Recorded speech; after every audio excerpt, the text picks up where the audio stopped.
everybody, it's Tox from CritsHappen.com. Thanks for watching and welcome back. We're in the game room and today I have a critical review of a game from Upper Deck Entertainment called Marvel Legendary. This is a deck building game made up of 500 plus cards, all based on the Marvel Comics universe. It plays 1 to 5 players in about 45 to 90 minutes, depending on how many people you have in the game, and is very different every time out. Now, truth be told, there's a lot of superhero stuff happening. There's a lot of deck building stuff happening. You have Marvel Legendary. You have the DC Comics deck builder coming out from Cryptozoic soon. You have Sentinels of the Multiverse, which is out and doing well with several expansions already. There's also some Kickstarter programs that are out there that involve superheroes and deck building and new genres and things like that. So, how does this stack up against the competition? How does it stack up against other deck builders? Is there anything that makes it unique? Is there anything that ticks me off that I absolutely hate about it? Well, we're going to delve into a lot of different things about that today. We did just do a critical play of this, and we'll put links to that in this video and in the description below. That will get into how you build a villain deck and a hero deck for a solo game and walk through some of the turns and the rounds. But for today, I have 500 plus cards of X-Men, of Spider-Man and his amazing friends, of the Avengers, from S.H.I.E.L.D., from masterminds, to villains, to henchmen, to bystanders, to everything and anything in between in the Marvel Universe to show you. We're going to delve into a lot of things, both about the company Upper Deck itself, the history of some of the challenges around Marvel and some of the challenges of Upper Deck in general, and I'm going to talk to you a little bit about my experiences at Gen Con. But in the meantime, let's get our arc reactors, let's get our shields, let's get our hammers, and get angry. It's clobbering time! What better way to jump into Marvel Legendary than jumping right into the heroes? There are 15 heroes total that you'll get with this game, or at least 15 main heroes. There are additional shield heroes, which we'll go over, that are starting cards in a second, but these are the primary heroes that are going to make up your hero deck. The game is played where each game you will pick 5 heroes to put into the hero deck. So from 15, you can see there's going to be a lot of differences. You also have people from different affiliations, and that matters throughout the game. We'll get into that in a second as well. But essentially, when you're playing Marvel Legendary, there's 2 resources to worry about. There's stars, which are recruit power, and there's slashes with numbers, which are fight. The difference being, for example, on Thor, you can see here, there's a star, and when you play this card, you'll get 5 recruit points. When you look at Black Widow, you'll see the 4 and the slash marks, and that shows that you get 4 fight points. Essentially, the fight is how you'll defeat villains, it's how you'll defeat masterminds, and it's how you'll get victory points. But you can't do that unless you recruit stronger versions of the heroes themselves. So let's get into the heroes. Who do you have? You have Wolverine, you have Emma Frost, Storm, Cyclops, Rogue, and Gambit, all from the X-Men. You have Iron Man, Captain America, Black Widow, Thor, Hawkeye, and Hulk, all from the Avengers. And then you have Nick Fury from S.H.I.E.L.D., and you have 2 who aren't affiliated. You have Spider-Man, and you have Deadpool. Each hero is very different. This is something that is really interesting about the game. They all play very differently, and the cards that they have do mimic their superpowers or their super abilities. For example, Spider-Man is very quick, so he will let you draw things off the top of your deck. Rogue allows you to steal or copy powers from people with her cards. Wolverine allows you to heal. Hawkeye allows you to shoot and fire off fight power really quick. So each one brings its own flair to the game. But more importantly is how they interact. So on a card, you'll see several different things. Let's take a look at Iron Man's, because I think Iron Man shows you probably the best with the background about it. Now, the names are kind of hard to read, and Jason's already said that this is something they're going to be working on in the future. This, again, being a prototype copy, it doesn't really represent the final artwork for everything. But you'll see here that this version has an 8 recruit cost, so you need to have 8 stars to be able to recruit him. The A means he's from the Avengers. This little black symbol means that he is a tech hero.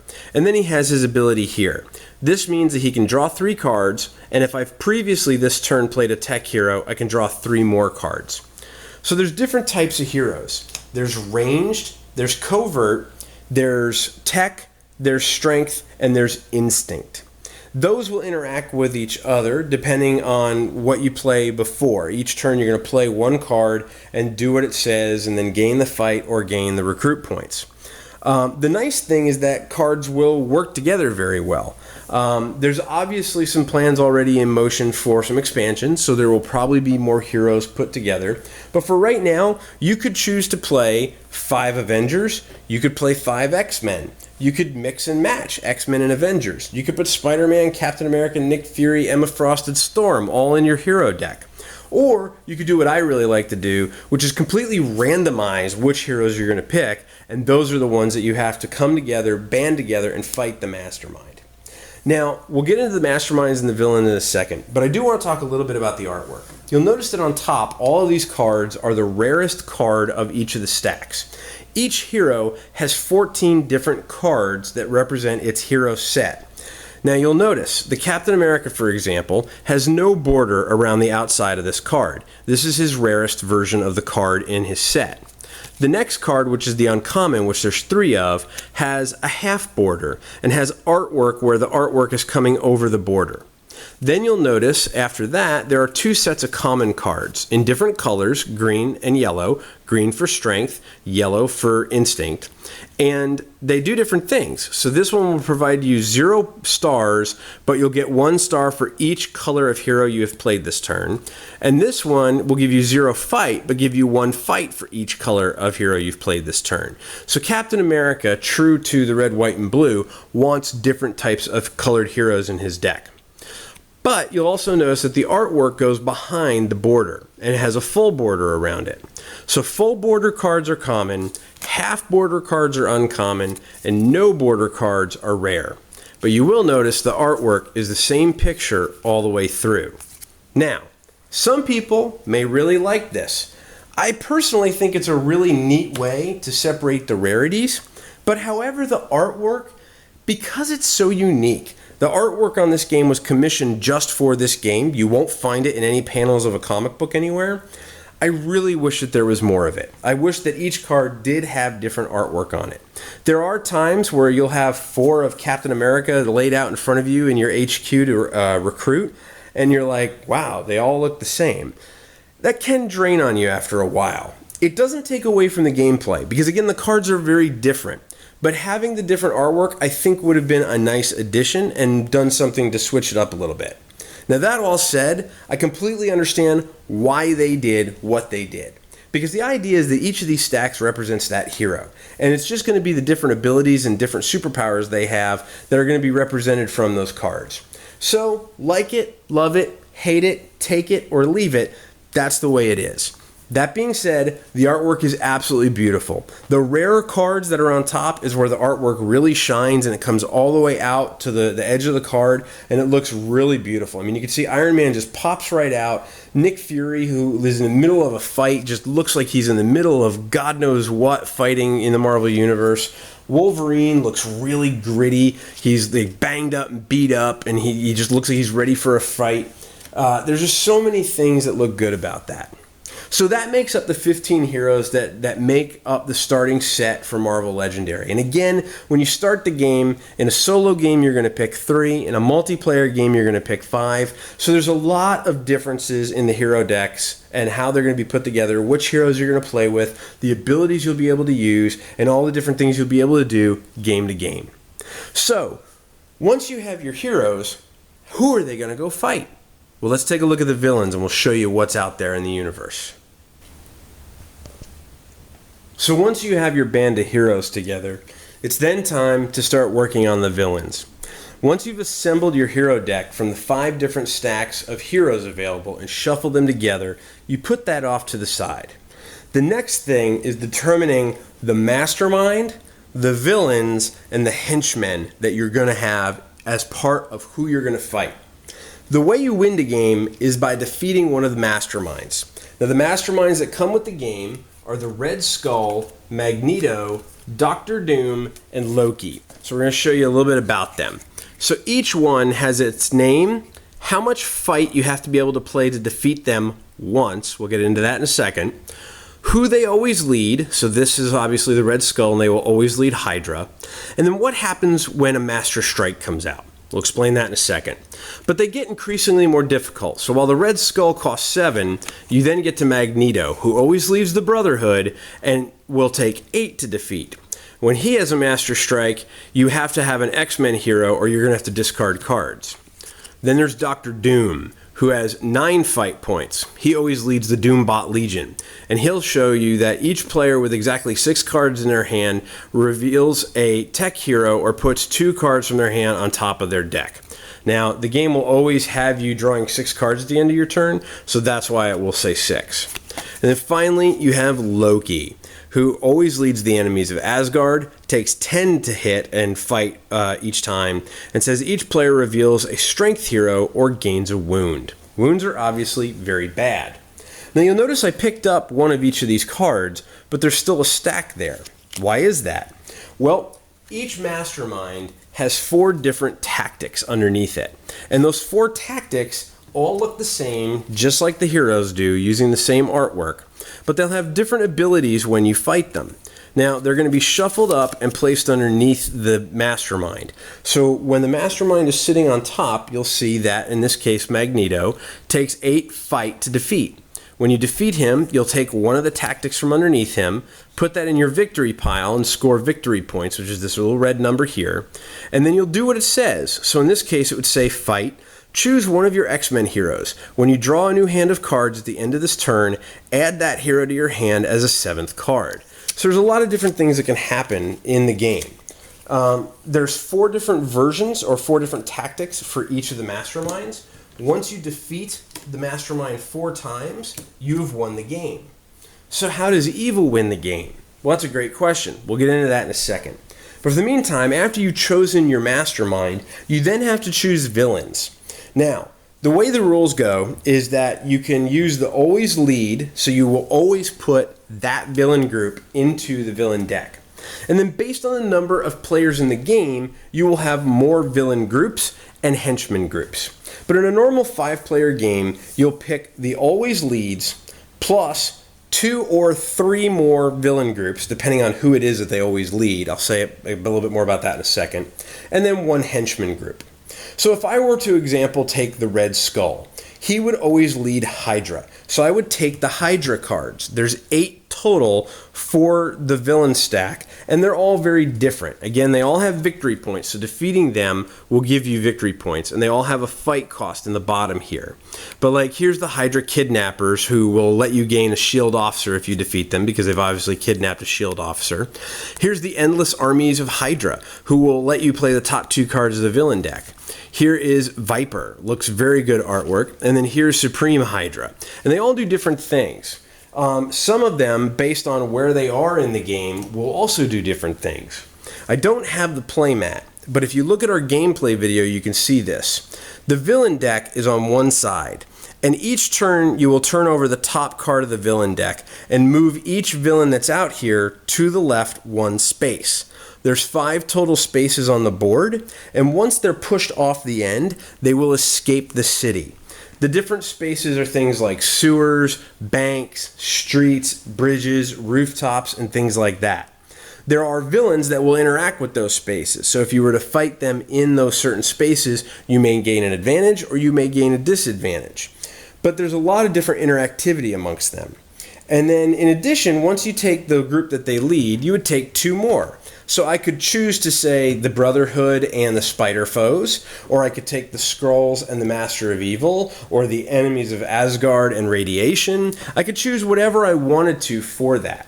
Now, there's a little more variety here in that these are not all the same. So, like for Enemy of Asgard, for example, you have multiple different cards that are involved. And again, while some of them will have the same artwork, they're a little bit more varied than the 14 cards that are in the hero stack.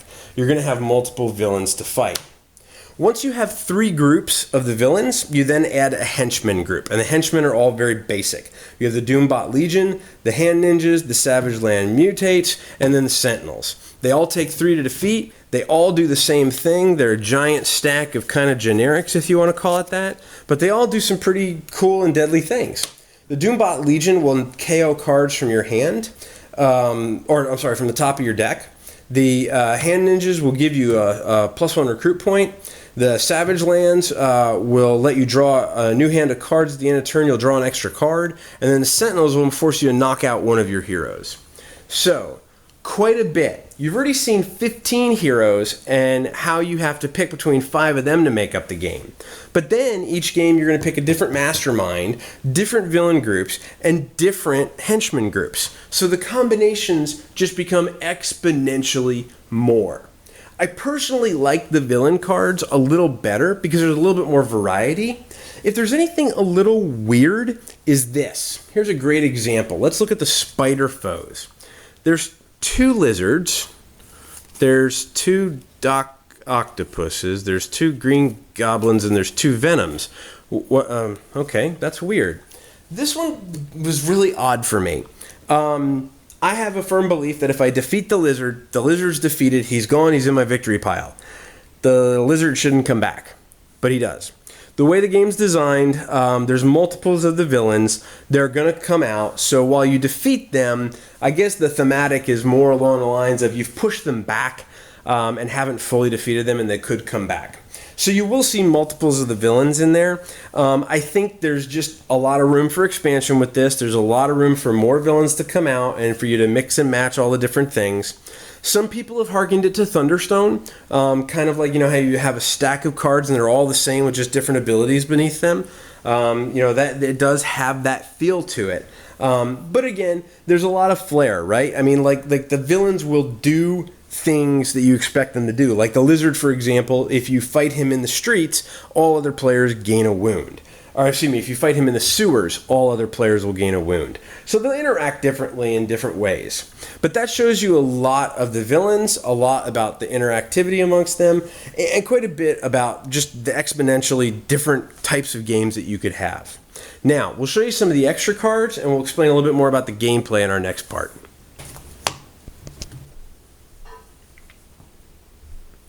Okay, so you've seen 15 heroes, you've seen a ton of villains, you've seen masterminds, and you've seen henchmen. Now, we'll show you some of the starting cards and how things really get set up. Each person starts the game with 12 cards in their deck. They get 8 shield agents, which when played, each give you 1 recruit point, and you get 4 shield troopers, who when played, each gives you 1 fight. You draw 6 cards each turn. You play those to recruit new heroes from the HQ out of the hero deck, and then you will use them to defeat the villains in the villain deck as they come out. Throughout the gameplay, you can also get a generic shield officer here, who is a cost of 3 and provides 2 recruit points. Throughout the game, bystanders will get involved. Now, each villain deck will have a certain number of bystanders randomly shuffled in based on the number of players in the game.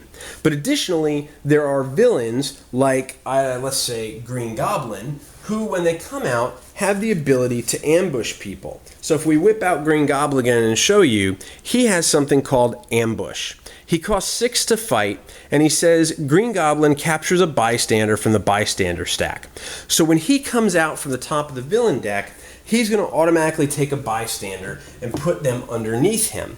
As he moves to the left along the board, he will take that bystander with him, and anyone who defeats him will get that bystander. Now you may notice that on these, the bystanders are printed as 5 victory points. This is a misprint, and they actually should be 1 victory point. So if I were to defeat a villain who's worth 4 victory points who has a bystander, I'll get a 5th victory point. Now, in addition, you have wound cards. Wound cards basically fill up your deck and cause you to draw cards that are pretty useless. Now, Wolverine and other heroes will help you heal wounds out of your hand or out of your discard pile and knock them out and get them out of the game completely. However, the wounds also have the ability called healing, which say that if you do not recruit a hero or you do not defeat a villain, you can discard or knock out all the wounds from your hand. So you do have the ability to get rid of them, but it'll pretty much end up skipping your turn. There are ways from fighting villains or ways from them escaping the city or tactics from the masterminds that will all end up giving you wounds. In addition, there's ways to get wounds from schemes. What are schemes? I'm glad you asked. The bottom 3 sets of cards here represent how evil wins. So after you've created your hero deck from 5 of the 15 heroes, after you've created the villain deck from the multitude of foes to fight and the 4 masterminds of one you will choose, you'll also pick a scheme. Now, schemes basically show the engine of what you're going to play against. So, for example, the Superhero Civil War, they'll say setup. For 2 to 3 players, use 8 twists. These are scheme twists. They look just like the schemes, except they're blank and plain and simple, and they'll just denote when you draw that from the top of the villain deck that a scheme twist has happened. So if you're in a 4 or 5 player game, you'll use 5 twists, and in only a 2 player, you'll use 4 heroes. What does that mean? Well, when a twist comes out, you're going to knock out all the heroes in the HQ, and evil wins if the hero deck runs out.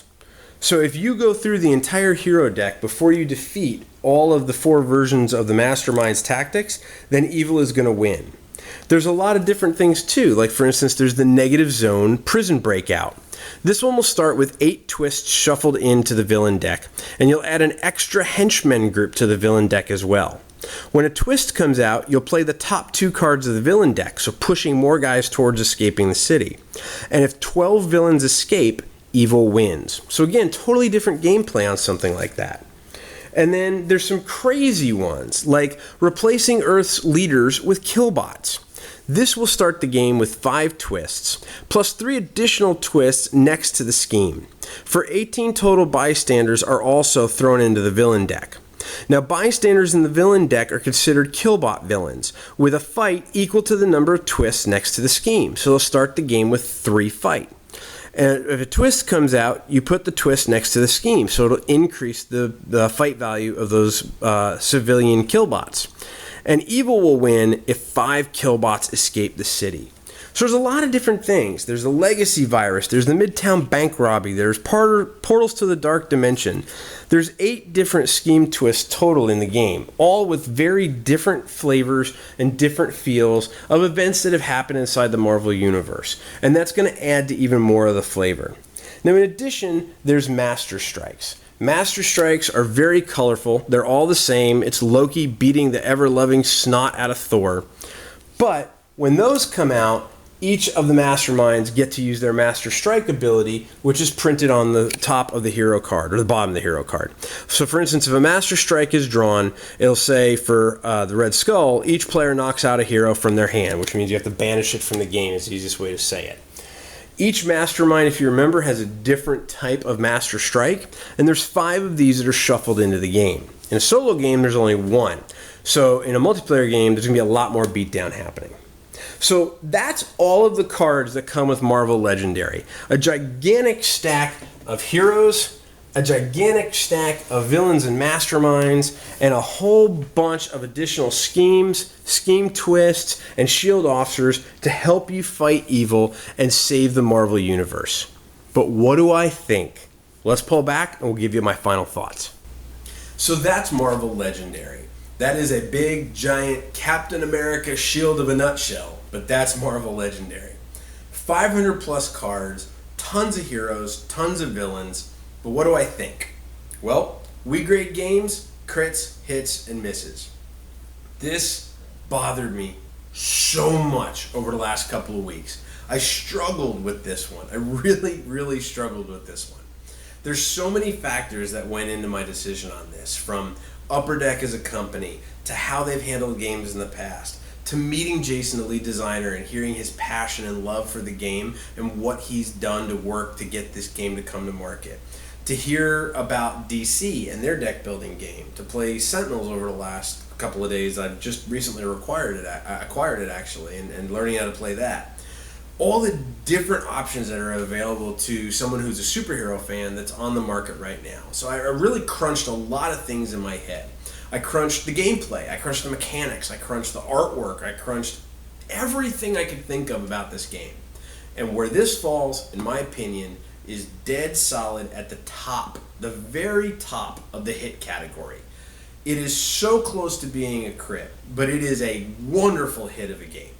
Now, there are so many different things to get into about this game, so let me just run down as quickly as I can all the different things.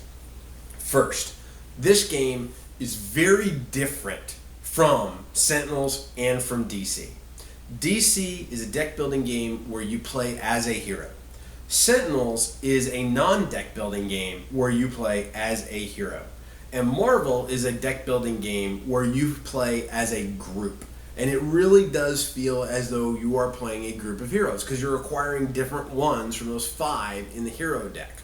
You walk away from all 3 of those games with a completely different experience. When you walk away from DC, and mind you, I only have 1 game of DC under my belt, and it was a great game thanks to Professor Nathaniel Yamaguchi, who gave me my demo at Gen Con. But that 1 game made me feel, man, I was Batman. I mean, it made me feel like I was that superhero. And then when I played Marvel, I walked away going, man, I was the Avengers. I was the X-Men. I felt as though I was part of that group. And Sentinels, while also a group-minded game, really is much more of the collaborative team, each playing their own individual heroes. Whereas this is more of the collaborative game of everyone controlling the supergroup and trying to go after the villains. So very, very different feel. Now, if you are totally agnostic to what superhero genre you like, if you're not a Marvel fanboy or a DC fanboy or an independent fanboy, then just look at what the mechanics provide you. DC is all based around one resource. It's all based around power. This, Marvel Legendary, is all based around power and recruit, or fight and attack and recruit. And then Sentinels, of course, is based around superpowers and the cards that you play and increasing the amount of superpowers you can get. So the mechanics are very, very different. But at the end of the day, the wide variation of heroes that you can put in the deck, of villains that you can put in the villain deck, of masterminds that you can play, of the interactivity between all the different heroes, the game design in terms of the 2 resources and how the cards use them, and the schemes and how the schemes come out to affect the games as well in terms of the masterminds with each of those schemes combined. There's so much replayability and there's so much variation in this game that it just can't be anything but a hit or better. Now, being very honest, if you're a Marvel fanboy, this is a crit of a game for you. But that is the top of the line. I love Marvel. I hate DC. You're going to love this. You're going to go absolutely bonkers for it. But if you're agnostic, I feel it's a great game. I feel it's a hit of a game. And I think it comes down to what is the right mechanics of a game that you want to play. What type of game do you want to get into? And what do you want to get out of it when you walk away from it? It's very fun. It's very varied. There's a lot of replayability in it. And I think really, at the end of the day, the make it or break it thing for this game with people. And this may sound petty. It's just my opinion. But I really think the artwork is going to be a make it or break it with a lot of people. Anyone who's a fan of Thunderstone knows, you put out the stack and the stack of cards is the same picture all the way down. I've never heard maybe but 3 people complain about that. But yet for some reason people complain about that with Marvel. And I think the reason is that there's such just a wide array of color and vibrance and variations inside the Marvel Universe that they could have pulled from. Having 14 hero cards all be the same art and having 4 of those out from the 5 in your HQ and they all look the same, that may hack some people off. At the end of the day, I think that the design of no border, some border, all border is really, really good. I really think it was a missed opportunity and they could have had more artwork in there. But that's one man's opinion. And that being said, I think the artwork is absolutely beautiful. I think they've done a great job with the unique idea of commissioning the artwork just for this game and not having it be something pulled from the pages of comics. Which obviously if they did that for every card would have cost them a lot more. So there's balances and there's things that they have to weigh out when they do this. But at the end of the day, I have yet, out of all 30 games that I have played, 30 plus, I think 31 I'm up to right now, of all the games that I have played of this, including one game of going absolutely epic crazy and shuffling all these heroes together and making one giant hero deck and one giant villain deck and going insane, every game I played, I walked away from very happy.